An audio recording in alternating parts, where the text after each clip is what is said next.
This is a late night post. It's about self-love. So, in my personal development journey, I I was born with like already memories of past lives, and I remember my commitment to the Supreme Creator, that or benevolent forces, what you want to call it, depending on your beliefs. Because I'm not here to judge anyone. I just was born with these memories. It's not like I wanted to be a strange person. But so I remembered. I had these memories since I was 3 years old that I committed to come here, and that I've been here many times before. Also at the age of 5, like I received this transmission as well. And then around the age of 6 years old, I had an experience at the church where I saw like this light, this frequency of the Christ consciousness, I would say, now that I could say what it is. And I received this transmission during a sermon that religions weren't the real truth, that the truth was that the light, and the light is unconditional love, and it's about unity and human evolution, and that all those doctrines that were taught weren't the actual like truth. They were half truths. So I felt this deep elevation I can't describe. I just know I fell in love with it. I wanted to become a monk or monkette. I don't know what is, maybe a nun, because my parents were Catholics. So yeah, so this really permeated my consciousness growing up. And I started going to the library and studying. I mean, in my childhood, there was a lot of trauma. Um, so at the age of 5 or 6, one of my best friends at school was raped. And it was in front of me, and her attacker, I was playing football with a friend, and then like the ball went like somewhere dark in this space in the school, and she was being raped by this kid who was 13 years old or something. And it was like, I think he was a special needs kid that never passed any classes, and he kind of ended up staying in the school with the rest of us that were really young. And he was targeting my friend who was like my age or younger. And yeah, so he was raping her. I didn't know. I never seen that before. I mean, I don't even know. I shouldn't say that word. Yeah, he was doing something to her. And my cat wants to come into the picture. This is my cat, Liu, the love of my life. Yeah, so, yeah, and he tried to strangle me, and he grabbed me and attacked me and hit my head against the ground, and all I could do was scream and scream and scream and pray that somebody would come so I wouldn't, perish or whatever. And yeah, somebody did come. And anyway, I had to go home. I couldn't speak, and my mother saw the bruises the following day. So she hit me so I could tell her what happened. And I was traumatized, but my mom wanted to know the truth. So then we went to the school. I told them what happened, and the guy, like the police came or something, and took him away with his parents. And I never saw my friend again. So I felt really responsible. I was really young. I stopped speaking for a while. And so this was really hard. And then after that, there was like an incident that I'm not going to disclose, but it was equally traumatic. And I revealed the person that was doing something bad to someone close to me that was really young, and I promised them that I'd protect them. And then when I told the adults. Nobody believed us. So we had to live with this person for a long time. And it was really scary. I felt really unsafe. So this was around the age 7, 8. And during that time, I had this experience of this like really strong electrical current. Like I was in bed. I said goodnight to my parents. I was around 7 or 8. And so this like really strong electrical current went up my spine, like really, really strong. I never, like, it was like I would describe like a electrical voltage or some power thing, and it really freaked me out. So this experience, I was paralyzed in my bed for a long time, and it felt like an eternity, and I was like trying to scream. I was awake and I could hear my parents in the living room, but they couldn't hear me. I felt like my body was paralyzed.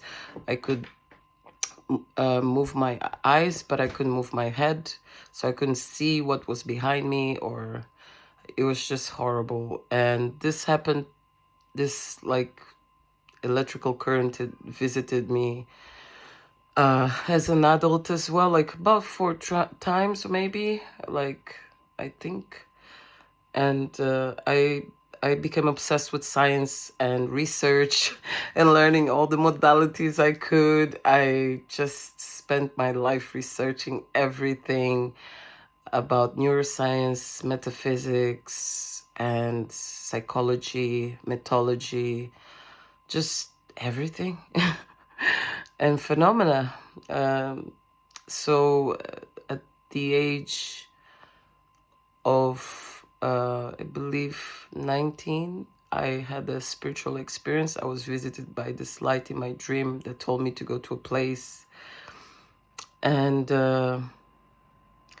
yeah, so in the dream, I received this address, and this light told me that it was a bigger part of me that wanted to reveal itself to me, and I had to go to this place in the center of London. And following day I went. I couldn't sleep. I was like really shocked. It was such a strong light, and I couldn't like make, like, figure out what that was, like if that was even possible.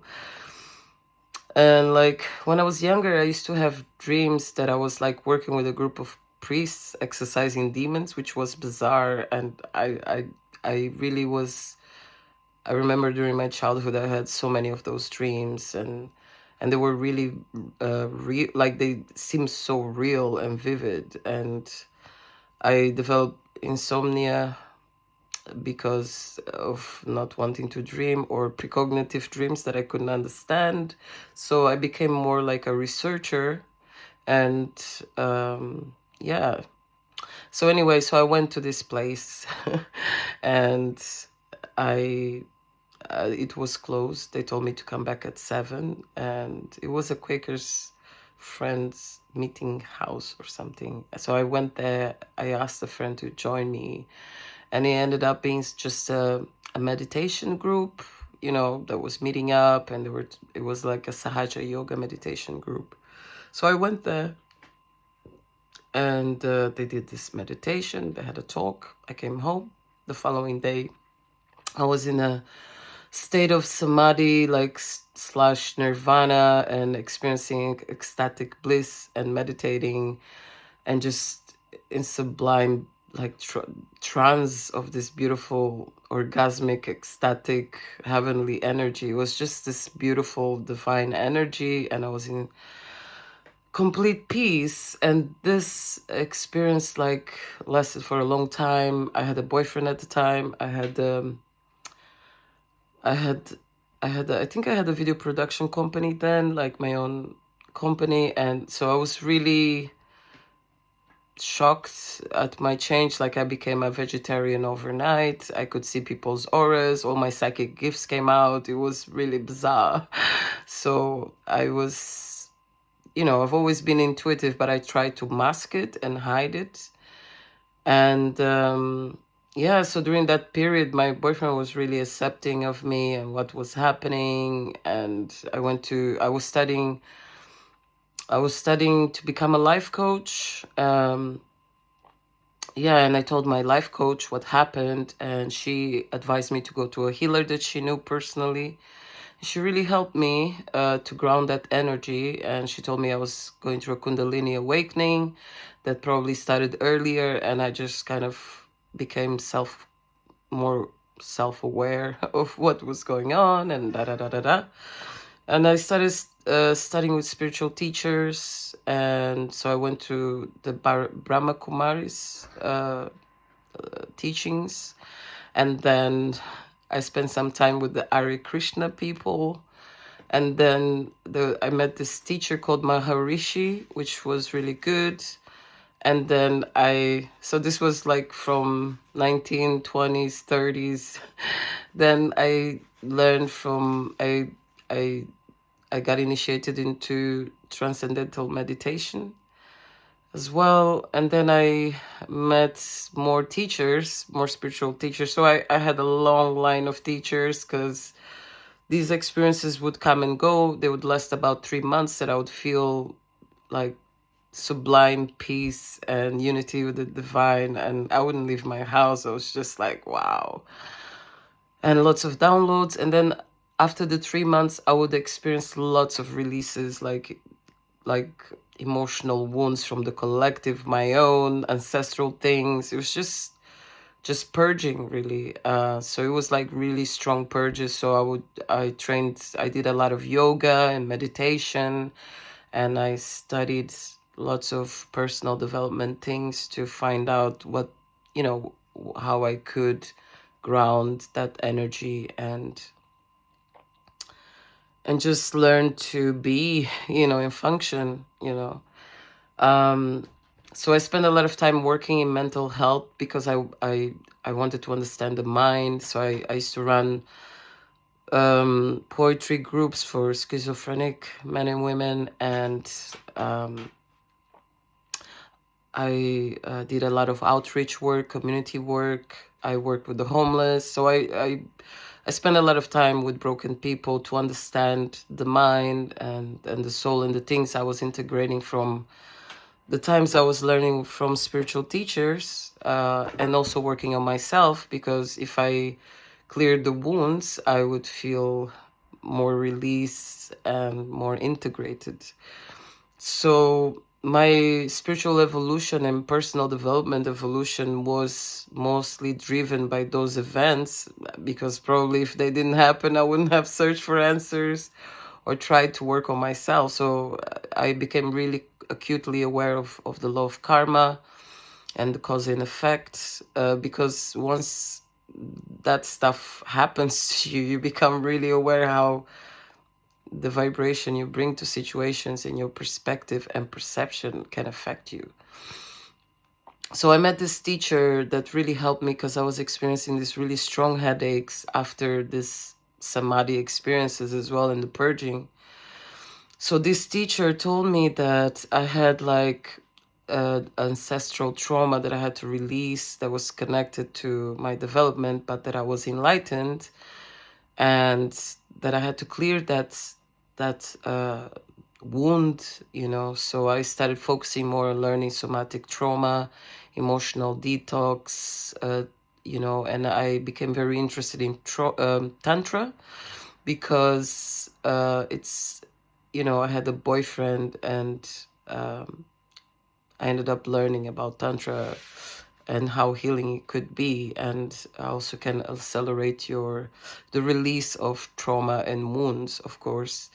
And I had deep experiences of connecting with the benevolent forces through that practice of meditation, fasting, and the process was that we had to abstain sexually and not be affectionate but not kiss, and spend a period of time meditating together, and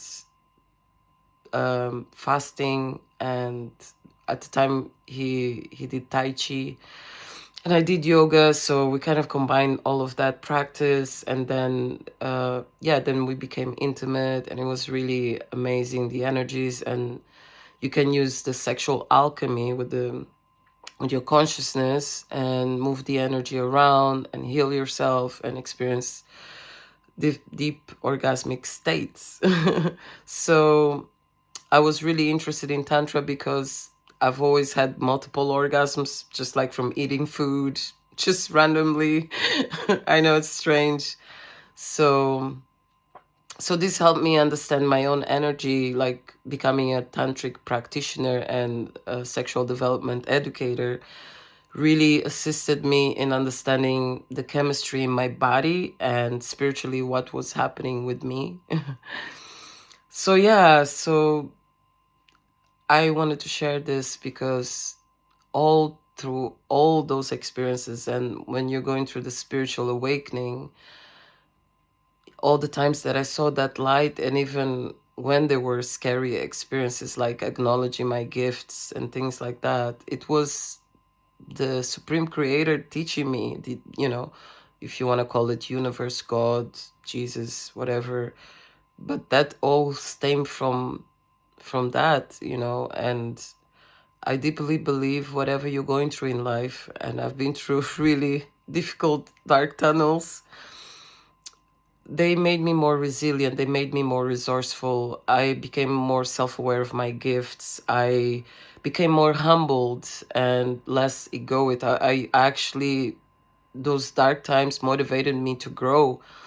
And even though they were really painful at times and people were really unkind and not compassionate at all, even knowing that I was going through like difficulties that were almost like unsurmountable, it was through those experiences that I found my strength and my faith in God. And I mean, you can call it God, benevolent forces. I don't care if you're an atheist, but life happens to all of us.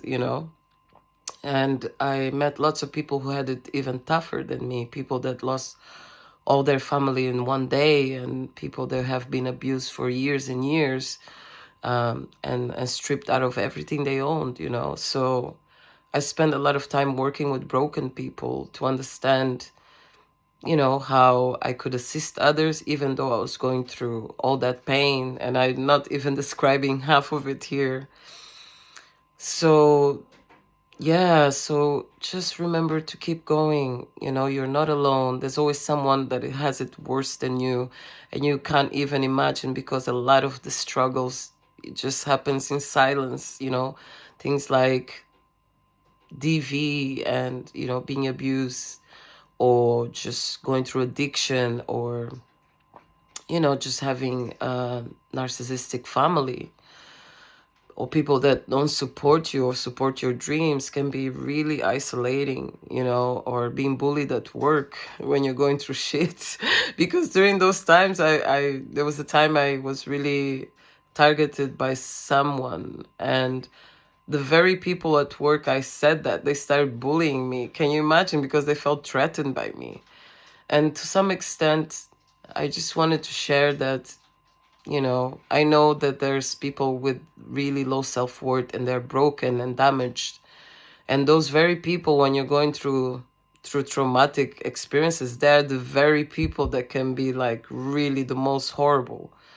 But don't lose your heart. Don't lose your integrity. Don't lower yourself to their level. It's never worth it. I mean, people have copied me everywhere I've been to, and I was going through lots of crap, and they had more than me financially, the best positions, but they were copying even the way I speak. That's shocking.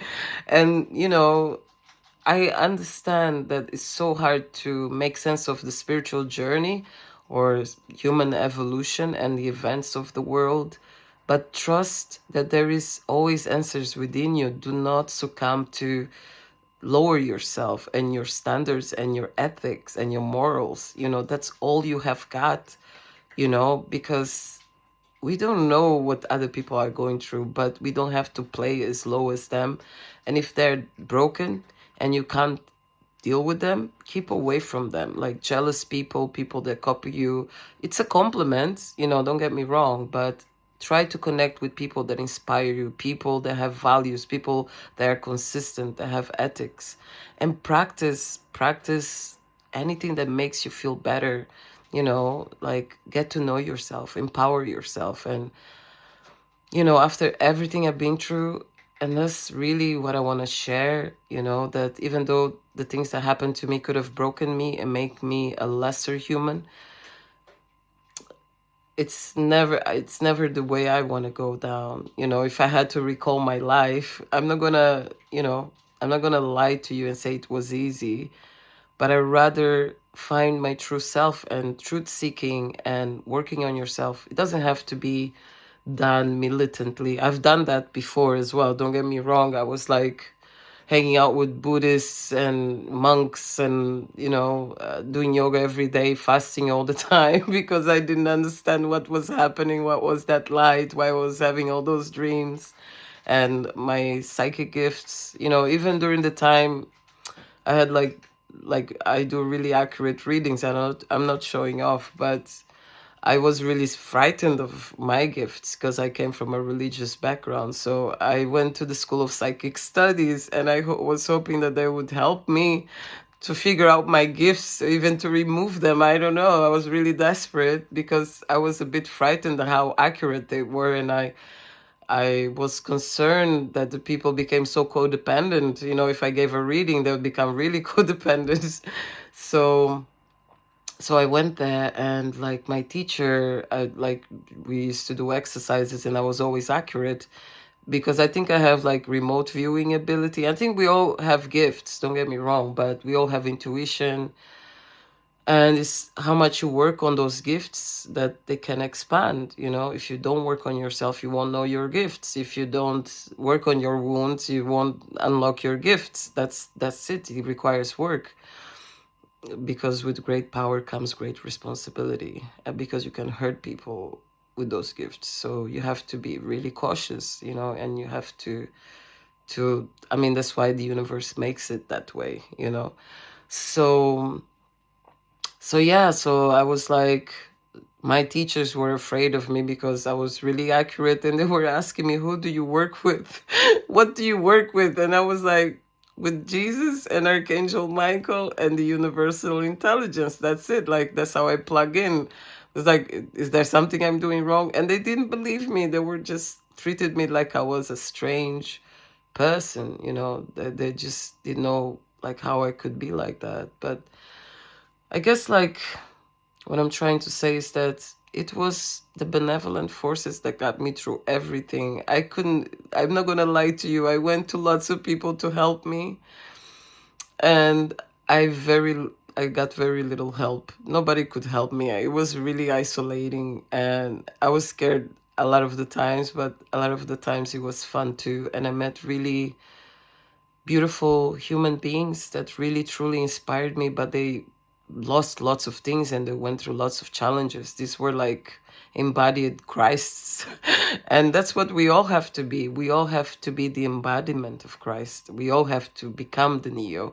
And we all have to stop copying each other and find out what our gifts are, because I don't mind the flattery about it, but I would like to see you, as you are. I don't want a copy of me. I want to be inspired too.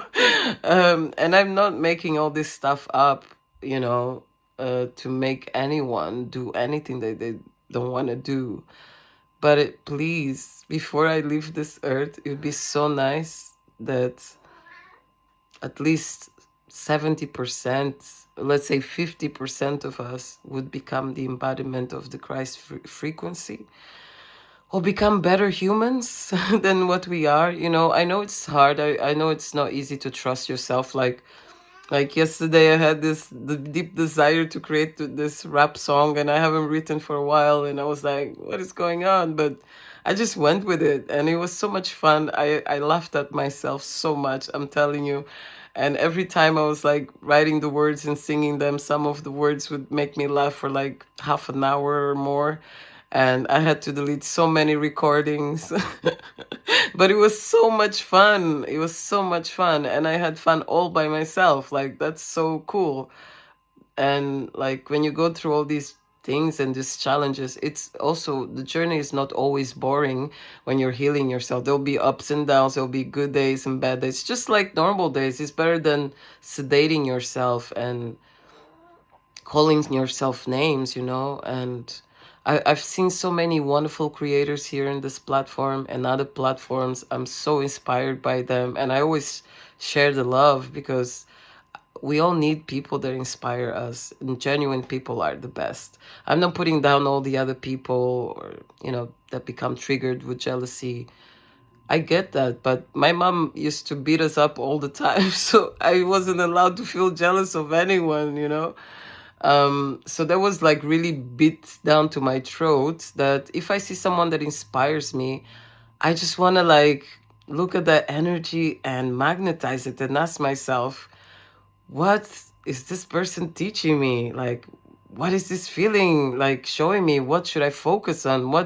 In what way, you know, in what way can this make me grow? In what way can I expand from this beautiful energy that I see before my eyes? Like, I'm not even jealous of Beyonce. I mean, it's fucking hard to be her. I think she's amazing. I never want to take her place. I love that she exists. I love that Nicki Minaj exists. I wouldn't want to be her. I'm never like, it's not that I don't even want to compete with her. I think she's fucking amazing, and I love the uniqueness of everyone.